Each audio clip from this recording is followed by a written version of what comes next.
Hello everyone, hope you're doing well. It's time to have a look at some War Thunder news. We have, of course, some visual improvements to Carpathians. Gadget put out a dev blog for it. The map itself looks really nice, and we'll have a look at some of the screenshots. And then also, at the same time, there is a decal available alongside some discounts for tanks for Italy's National Unity and also Armed Forces Day. They're bringing back the P40 G.C Leoncello and also the M43 G.C Leoncello for 50% off. So basically just after the sales, you can now get these two for 50% off GE-wise, and we'll definitely review both of them. Also, another part is you can open the National Unity Day and Italian Forces Trophy. Well, all you have to do is earn 3,000 mission points in battles where you used Italian vehicles at rank 3 or higher, and you'll get yourself one of the decals, whether it's one of the old ones or one of the new ones. All four of the decals look really nice, and my guess is, when it comes to it, they're going to start doing this with different events, since obviously they've celebrated these events a few times over a few years. Maybe they're going to bring back boxes, which means that you can get some of the old ones, which I think is pretty cool. So what we'll do in this video is we'll have a look at the two vehicles that are on offer. We'll talk about Carpathians and also mention something else, which we talked about yesterday, but I did it at the end of the video. If you're a person who enjoys the pages of history, like I do, unfortunately this month the pages of history has been suspended. It will be away for 1 month. Stoner actually talked about it on the forums, saying that it will be back next month, but just remember, when we had monthly decals, it took them a few years to come back. But hopefully we do see a new version of the page of history going into the new year, or if we don't, maybe they're just taking a month off because they just didn't have anything ready, because there was all of the other stuff going on at the same time. So hopefully whatever has gone on with it, they can get it sorted.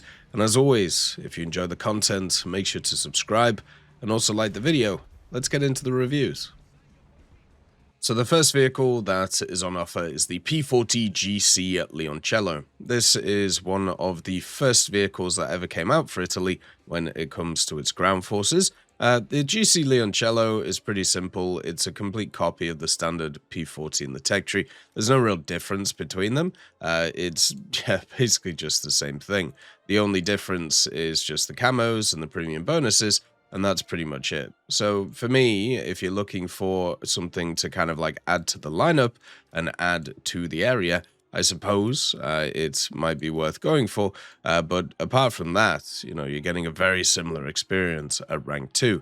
Now, the Leoncello, it's one of the odd vehicles. It's okay at everything, but it doesn't really have a standout performance thing. When you compare it to something like a Panzer IV, that's at the same BR as it, or even other vehicles like some of the starter Shermans, the Leoncello, unfortunately, just comes up short. It doesn't have a very powerful engine.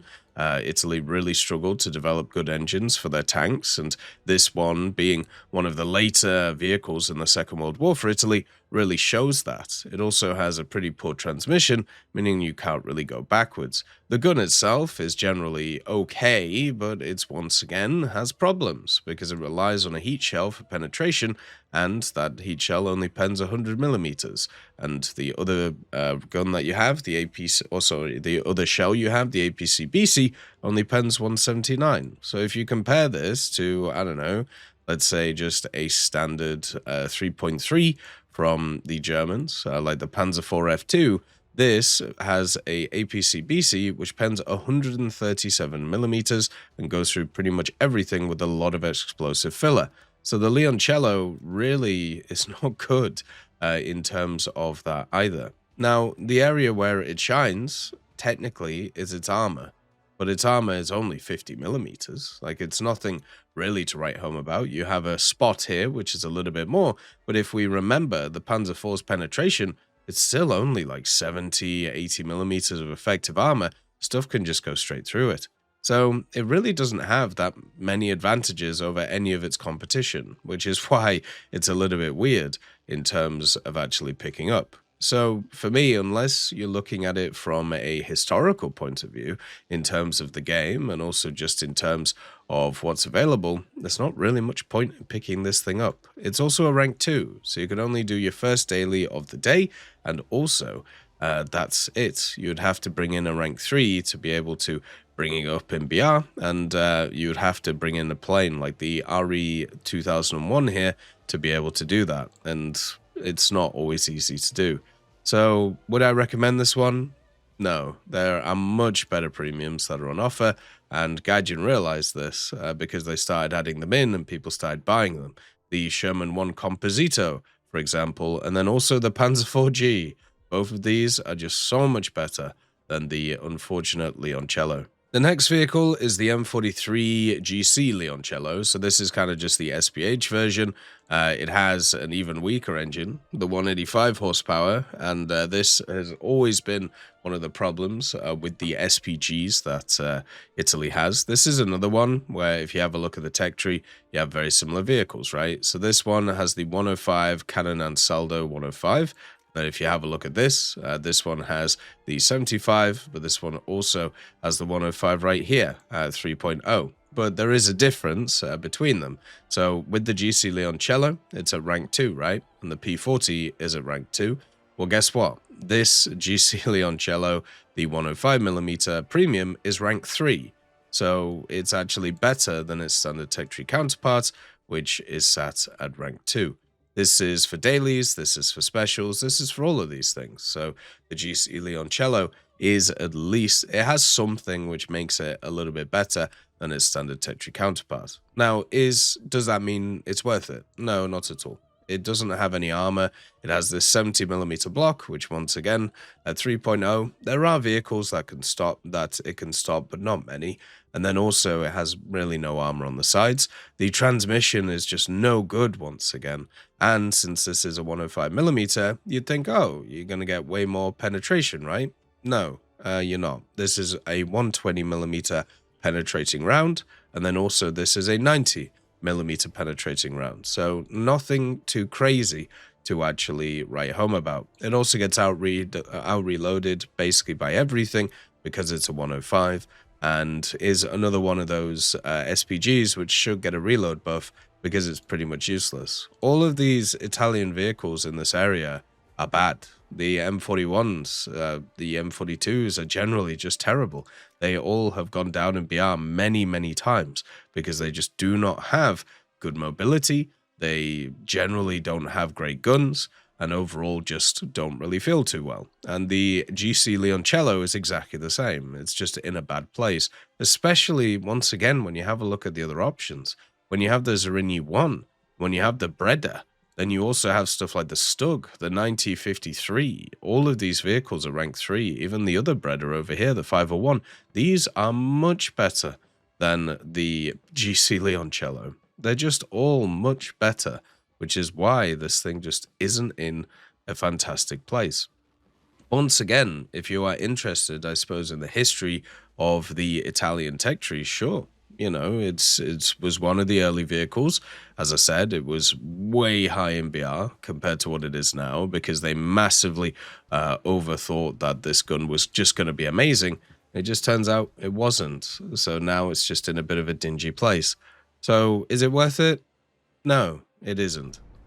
There's also a bunch of visual improvements to Carpathians, and it looks absolutely beautiful. They've redone pretty much all of the rocks and all of the general landscape on the map, and the crazy thing about all of these map updates that they've been doing is just the contrast between what was there before and what was now. And it's one of the cool things about having an ever-evolving game like War Thunder. You can take stuff which used to look in a certain way and just rapidly improve it. And one of the big things I remember Gaijin talking about was the whole performance stuff and making sure that these things would run on everybody's machines. It makes me wonder how many of their kind of like improvements that they have lined up where they're just trying to make it so they work for everybody so then they can kind of bring it in. It's insane to think about how much War Thunder changes in a year, but usually changes for the better. And all of these updates to maps is kind of a sign of showing what actually, can happen. And I wish when it came to Carpathians, they had done a few balance changes too.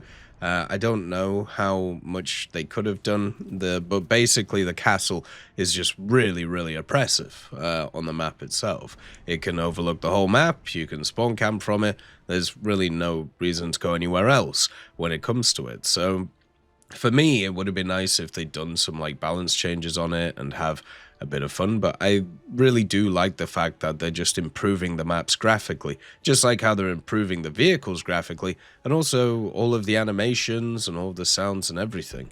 And I know sometimes they miss, sometimes they add something which really isn't very good and breaks the game. But the 90-95% of the other times where you get stuff like this, or updated models, or things that do work very well, it's pretty awesome, and it's nice to see.